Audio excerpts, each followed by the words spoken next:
This was the league table before Bruno Fernandes joined Manchester United in January. Having our worst start to a Premier League season ever. United were sitting in 5th place, 6 points off Chelsea in 4th and a whopping 14 points off Leicester, who were comfortably in 3rd position. I know what you're thinking. At least we weren't Arsenal, who somehow were having an even worse season than us in 10th place. And this is how the season actually ended. Yes, we made up the 6 points on Chelsea as well as the 14 points on Leicester and ended the season in 3rd place. A remarkable turnaround in a season where most United fans were fearing the worst. Of course, the ambition is to win the Premier League, but for this season at least, it was imperative to secure Champions League football for next season to ensure we are not restricted in our reinforcements next season. One of the main reasons for this great turnaround was due to Bruno Fernandes. Bruno Fernandes was signed from Sporting Lisbon, the club which provided us with such legends as Cristiano Ronaldo and, well, just Cristiano, but also Rojo, who despite never really gaining legendary status was always fun to watch considering he could potentially have a scrap at any moment in the game.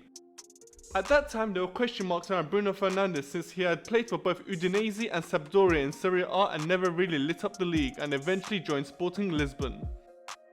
Here is where he flourished, scoring 39 goals in 83 games, but despite this impressive record, every Tom, Dick and Harry from opposition fans were quick to point out scoring in the Portuguese league was nothing compared to the fast and physical aspect of the Premier League. Anyway, he finally arrived on the last day of the transfer deadline day because in true United fashion we always love to make a transfer drag out as long as possible. And since his arrival he had exceeded everyone's expectations. The Portuguese magician contributed to 8 goals and 7 assists in 14 games, winning the Premier League Player of the Month for 2 consecutive months. Only the 7th player in history to claim this award twice in a row. Do you understand how insane of a stat that is? This is something which has never been done by Premier League legends such as Wayne Rooney, Thierry Henry, Steven Gerrard, Jesse Lingard. Wait, what? Jesse Lingard has never won back-to-back Player of the Month awards? I know, I was as surprised as you guys are, but if you don't believe me, Google it.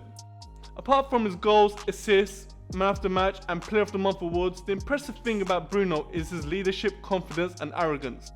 His leadership is evident from Sporting Lisbon days where he was the captain. Furthermore, you can see on the pitch he expects a much higher standard than what was on show before his arrival, making everybody play better and with much higher quality. His confidence is also a breath of fresh air. Not only is he super composed when taking penalties, where he has yet to miss any of the 6 taken for United in all competitions. I apologise if I have now indeed jinxed him, but his comments after the Leicester City game also made me smile. He said, "I like the pressure, you know.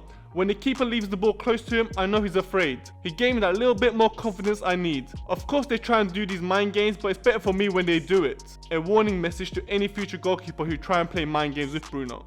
Another cool piece of information I came across was this: Man United have not lost in the league since Bruno Fernandes has joined. In 14 games, Man United have won 9 and drew 5.